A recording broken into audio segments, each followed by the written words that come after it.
Hello there and welcome back to War Thunder. Today I have the tank review on the T-55-AM-1 for you. Yes, just 1 week after I did the first impressions of the tank. Now I think the T-55-AM is objectively much worse than the XM1 and also the Leopard A1A1 with the L44 Rheinmetall 120mm smoothbore gun. Worse mobility, worse rate of fire, worse penetration power on average, and yet I would take this tank currently in the game over the Leopard A1A1 with the L44. Why is this? Well, since it is a premium tank, I want to do research with it, and I don't want to get exhausted by doing this, by getting always up tiered, by always having a difficult time facing aberrants and such. And this is why this small battle rating difference of 0.3, 8.7 instead of 9.0 respectively, I think this is just currently more fun. Now if we see more compression in the future or a decompression, which I still go for or hope for, then this tank might change. But overall we will look at the stats, we will clearly compare it to its opposition on the battlefield, and also then see what's so good about this tank that I really like it and would recommend it over the L44, and what is actually not so great. So yeah, then a few personal words. I love this tank, and it kind of feels the very same as the normal T-55 at battle rating 8.3, where I made recently a video a few months ago calling it awesome gun food. The tank itself is fine, but again, with the massive compression at high tier, you know, you have problems. Then I also love the look of the tank, you know, the add-on spaced composite armor, the smoke launchers, the heavy machine guns, the add-on bags, the camouflage, which I actually bought. This is not the default one, sadly. The searchlights, the laser rangefinders. I think this tank looks gorgeous, and it looks kind of like going into battle, you know, not just like something that looks good and stands in the garage all the time. This is actually a tank, if put into the right situation, it can absolutely devastate the enemy team, but also it is not crazy overpowered in any way, shape or form. What I like it is kind of, it does not put all the eggs in one basket. It actually has a lot of diversity in its playstyle and also in its options, and this is what I like about this tank. With all the other tanks at high tier, it's mostly just APFSDS, just shoot under the gun of an enemy tank, disable him or outright kill him, and it's higher tier Call of Duty. With this tank you have to be a bit more tactical, but if you pull it off you get rewarded. One final thing that I actually don't like about this new premiums, including the Leopard with the L44, is the Silverline modifier. Now, why is it 1.2 instead of 1.4 times 2? So this is something that I just don't get. The income is not that great. So for this expensive premium in the bundle with a few golden eagles and you know, a few days of premium, I actually want to also make silver lines, and the tank can make it. It doesn't only rely on APFSDS, but this is just something that I want to make you aware of, because the XM1 has 1.4 times 2.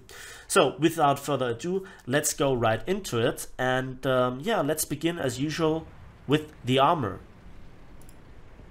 It's your typical Soviet tank that you know from the T-44 onwards, more like a T-55 or T-54. You have here rolled homogeneous armor on the upper frontal plate with 100mm at 60 degrees, and also here some additional rolled homogeneous armor, but beneath that, between the layers, is actually composite armor that is not really that effective against kinetic energy ammunition like APDS or APFSDS.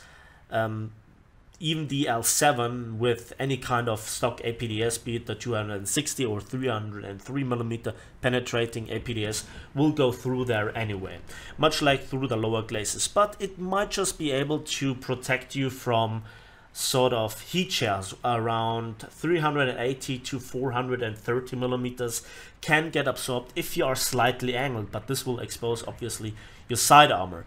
But you know, you play a little bit around with it and you will see. So the lower glacis, 55 degrees, 100 millimeter. This is the section where you shoot with a 128 millimeter. Again, you can meet the mouse, which is just crazy. More on this in a moment. And then the lower glacis part is 20 millimeters. But this is not a part that's actually part of the crew compartment. Well, there were a lot of parts.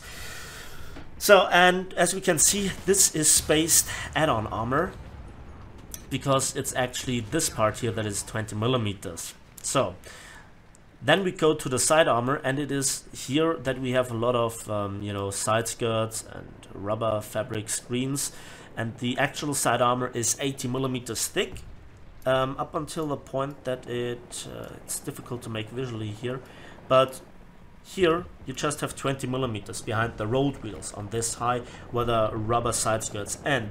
And there you can shoot, for instance, with a stock SPA, you know, that has around 60-65 millimeters of penetration with the APIT shells, and they act like mini APHE shells, so you can actually penetrate and potentially one-shot this tank from the side, much like with a Leopard or an XM1. But above this is 80 millimeters and the, you know, side skirts. The rear 45 millimeters, and also on the deck 45, 30 up to 60 millimeters from the top. Yeah, there it is. So it is not very weak, but you know, a proper bomb or a big rocket will still hurt you. And so the side is relatively immune to HESH, like is this part, and it might absorb also heat shells, but you know, the big heat shells like proper ATGMs or the Heat FS from the L44, they punch right through and make no prisoners. Then we come to the turret, and this is kind of a mixed bag, and I do not quite understand what the Russian engineers tried to do, because this is practically a T-55 turret, 200 millimeter cast homogeneous armor, so even an IS-6 will punch through, which I actually felt before in a mixed battle, which are common these days. And then it goes weaker and weaker and weaker, 160 millimeter, and so you have two big cupolas. So if somebody else is shooting here with big HE shells or maybe even HESH shells, you can actually hit them and do quite a lot of damage, to be honest, if not even straight out one-shot it. Then we have here the gun mantle, and while it is heavily angled, I have seen some freak shots, especially here on the rangefinder. It's not in the 3D model, but it seems like you can damage the gun breech from the front by hitting here with AP-FSDS. So the area around here is pretty weak against heat and AP-FSDS or APDS even.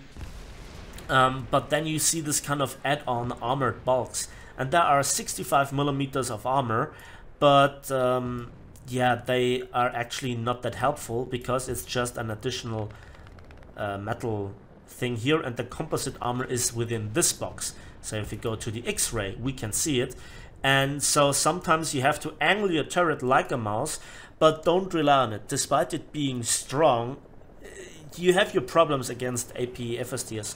Sometimes they bounce, sometimes they go right through.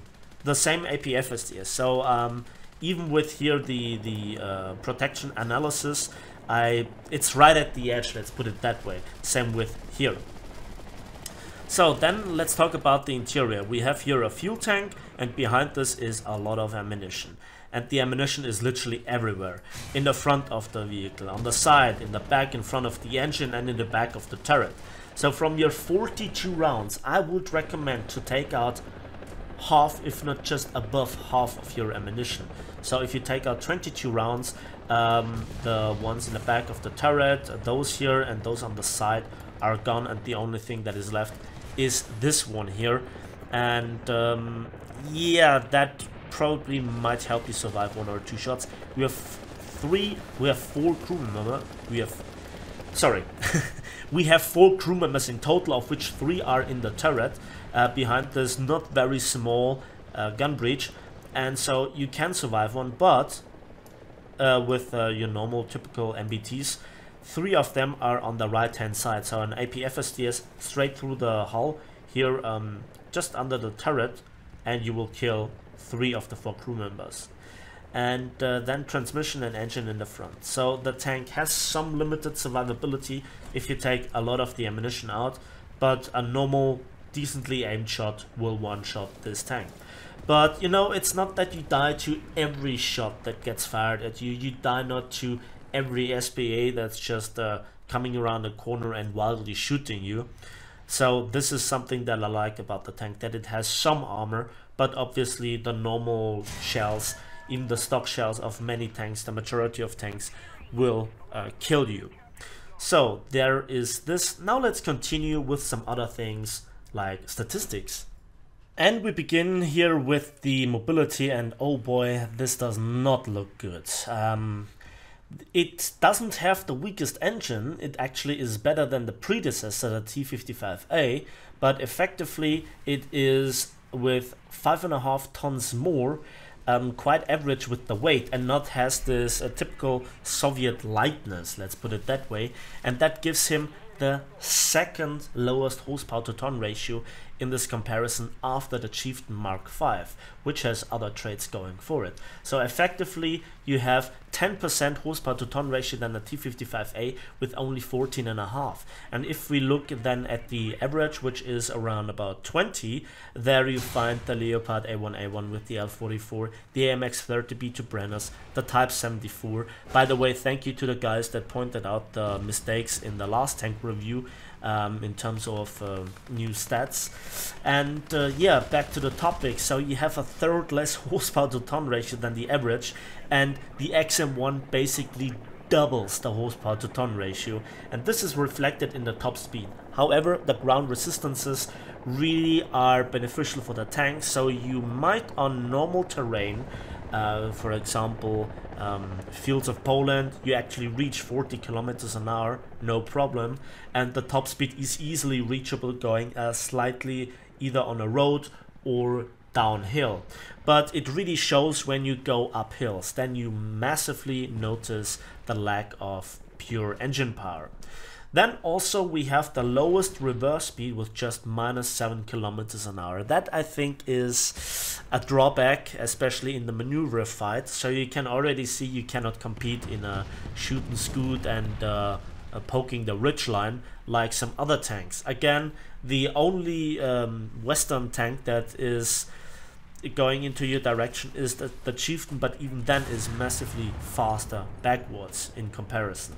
So you also have no neutral steering, again kind of average for the Soviet tanks, but kind of unlike for the Western tanks.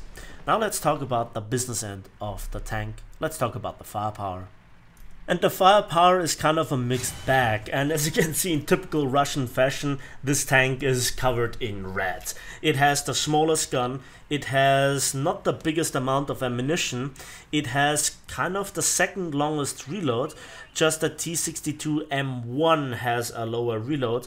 The turret rotation speed with 15 degrees per second is also the lowest, not even reaching half of the XM1 again, not even coming close to some of the Western tanks.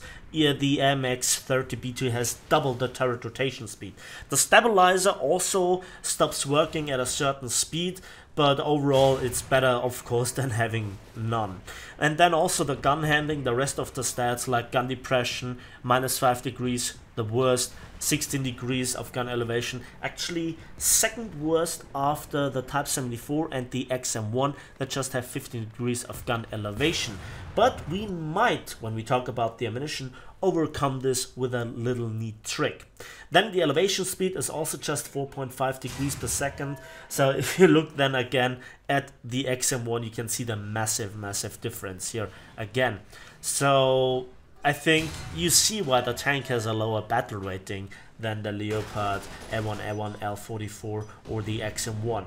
But you know, just looking at the gun handling and the reload is one aspect. Now we have to talk about the ammunition.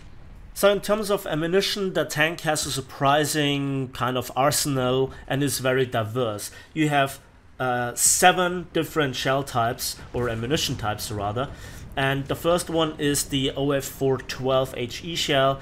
It's nothing special, don't use it, it will just take up storage room within your tank. It is not a very good shell. The same goes here for the 3BM8 APDS. It is possible to use it, maybe if you really want to maximize your civil iron gain, but I think there are better ammunition types, so this is also an ammunition I would not use. The same, surprisingly, goes for the 3BK-17M Heat FS shell. Now it's a decent Heat FS shell, nothing to really make parties over and nothing to really write home about, but it is again outclassed by another shell type, so again not recommended, but not bad. Then we have the 3D3 smoke shell, and maybe take some of them with you as the third source of smoke after your exhaust system and smoke launchers. So it's something that is really nice, but you can see not the fastest muzzle velocity. Now let's talk about the other shell type. And now with the 3BM25 AP-FSDS we have the first of 3 ammunition types that I would recommend to use in this tank. The 3BM25 has a penetration value of 335 millimeters. It also doesn't have the best normalization, and it is fast with 1430 meters per second muzzle velocity. But overall, you know, it's not just a point and click AP-FSDS. It lacks a little bit the penetration power, as we will see later on, compared to other AP-FSDS. The damage output is decent, but there are better shells around. And while the damage effect is decent, when we talk about damage effect, there's just one shell type in the game that you need for killing tanks, especially from the side or lower glacis. Obviously, I'm talking about APHE in the sub-variant of AP-CBC round, the BR412D. So, the muzzle velocity, not the greatest. Penetration power for this battle rating, very underwhelming, just 240 millimeters of penetration. Also, not very good normalization. So, it's really the TNT filling that gets shot into an enemy tank, and when it explodes inside, it's an absolute true killer. And I really like this, and it's so satisfying to use against Abrams, against also the XM1 and any sort of high tier tank, especially from the side. So the playstyle is clear: patient, going in and maybe surprise the enemy, and a quick side shot roughly into the crew compartment is enough to have a very satisfying kill. And also the shell is not all that expensive, especially for the damage effect. 230 civil lines is not all that expensive compared to the AP-FSDS. Now the last but not least, 7th ammunition type is the 9M117 ATGM. And this is kind of a bit of surprise that the Soviets managed to make a heat warhead within the ATGM that has 600 millimeters of penetration, whereas the actual heat FS shell, quote unquote, only has 390 millimeters of penetration. Don't ask me why, it's just the way that it is. But what is the purpose of this? First of all, you can hull break enemy vehicles. You can also shoot down helicopters if you get used to how to aim with it. And also you can poke over ridgeline, and despite the lack of gun depression or elevation, the ATGM follows your aiming reticle and not just the aiming cross. So not just can you guide the rocket, but you also can overcome here the lack of gun depression or lack of gun elevation. And in combination with the fast AP-FSDS and also your heavy machine gun on top, you are actually a threat for helicopters. So I think this actually gives you now a taste why the tank is so diverse, at least in my opinion. The last statistics here, I promise, are now the shell comparison, and you can see it's from this battle rating spread here, the only tank with an AP-HE shell. It has probably the weakest HE shell, and also the APDS is not the greatest, or AP-FSDS. I think only the Chieftain is here worse off with the stock APDS. But overall, I think you have a heat shell, you have an ATGM, and you have a smoke grenade. So you have the most diversity, and again the big strength is that you have this finishing off shot from a side if you have disabled an enemy tank and not have to waste 3 or 4 AP FSDS, especially in hindsight of the blowout panels of Abrams or the XM1. You know, this is a safe kill shot. So I think now let's talk about the actual gameplay. So in this battle, everything came together. I had a very nice experience, as you can see, with the ammunition loadout throughout the gameplays. I tried out numerous things. It was actually an up tier because I'm playing together with T-55-AM-1. And yeah, I have a bit of a wonky internet connection here at this moment, so ignore that. But you can see I have the ATGM as my first primary shell type or ammunition type, and I immediately, once I realized the lineup, switched to APHE. And I think many people have a personal taste on what is good, what is not good. I would prefer APFSDS and APHE to kind of alternate whatever the situation demands, and the ATGM as a third backup for special situations, shooting at ridge lines, long range shots, helicopters. Those things require mostly the ATGM. But I've seen people also shooting down helicopters at long range with APFSDS and also with the machine gun. I sadly never shot down a helicopter with an ATGM. So, and this is already the first lesson here in terms of playing patient, and we see that there is a British camping T-can, aka a chieftain. I call in an artillery strike. Now the BT5 that actually was with me decapped, and I'm just waiting to the point that this guy is turning around. And there we go. So this is my chance. He never knew that I was there, and the last thing that goes through his head is a heat beam. Good. And I am reloading here the APHE. Now it's APCBC, so it's not APHEBC. That means it has a fairly good chance at bouncing if you shoot at the wrong angle. I'm explicitly saying this because there are many people that just buy themselves into high tier without having played anything other than a T50. And they, you know, they have played other games and they have to teach the War Thunder players how it's done, right? Yeah, I've seen everything in this tank. It's quite amusing, but I digress. Back to the gameplay. Now you can see the fantastic War Thunder map design. We are already spawn camping. That's what it is. We're already spawn camping, and I don't like this. So far it was not extremely awesome, but you know, we killed also a British tank and an American tank so far, and now I'm just waiting. I'm listening to my surrounding, and hello there.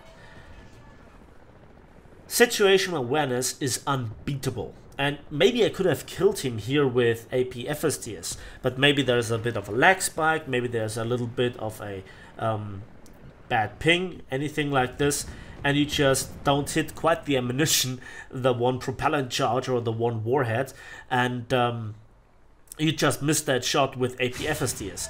But with Heat FS, it's quite the same. However, here with APHE, as long as you hit the crew compartment, it's utter destruction. Now, for a moment I thought I would have screwed up here, but the helicopter is so loud that it actually covers my engine noise. And yeah, that is actually how easy it is to defeat the British. So when you compare here the XM1 versus the Challengers and Chieftains, you really feel the value of mobility. When you have time to react, when you have time to adjust your situation and all those things, it's very, very crucial to have this opportunity in a game to make War Thunder really work. And this is where this kind of is the last stop before Counter-Strike or Call of Duty gameplay, which is pure point and click and just shoot and scoot. This is what it is. Of course, there are many people that see it in a different way, or they kind of like this. Again, just one shot with APHE, no questions asked. And yeah, then actually the M163 takes out my gun barrel. I smoke her up so that he is locked in here with me. And if he is not good enough, you can see the heavy machine gun still has enough penetration. You can see it, it's fixed, and the first shot actually does a lot of damage, but it was not a real knockout blow.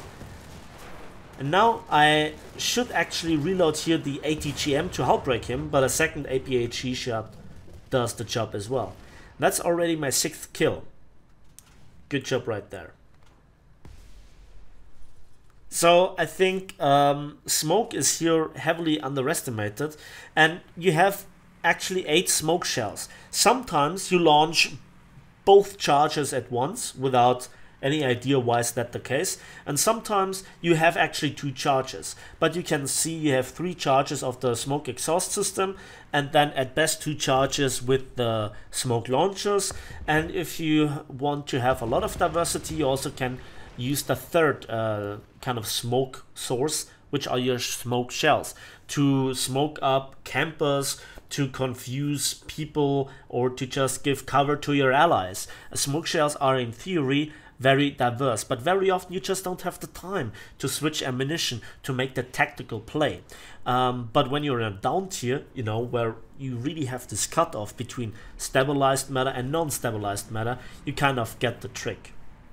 And you know what I'm talking about. This tank is absolutely brutal against the mouse with the ATGM, the stabilizer, and yeah, still more mobility. And it also chews through leopards like there is no tomorrow. And again, beautiful kill. No questions asked. Simple crew knockout. So that was actually this battle, and we capped. So now, just give me a few more minutes to cap, to make it official. Come on. Yes, there we are. So, the ticket split down, and we have won the match. Let's have a quick look at the results.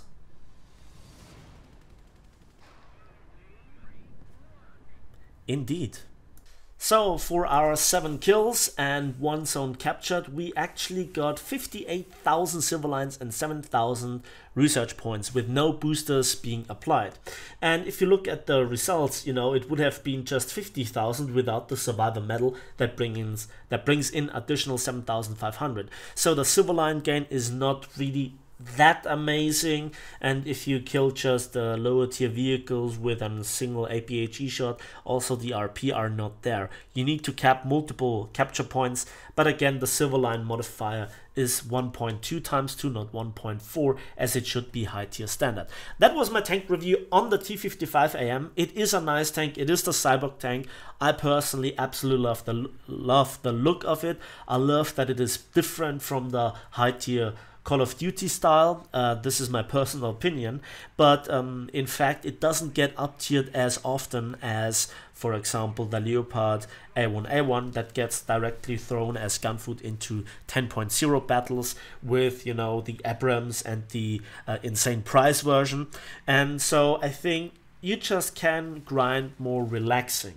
But this is just the second tier 5 premium tank after the Object 120. And yeah, I like the tank, but it's very, very much worse than actually the other tanks. But because it kind of has the diversity and ammunition, and it has some armor, I think it is a solid pick. Not a pick for people that are the best of the best, but I doubt that they will actually watch my tank reviews. So that's it for me today. Thanks for watching. Thanks for listening. Please give this video a like if you did. Subscribe if you want to see more, and we'll see each other in the skies and on the battlefields of War Thunder.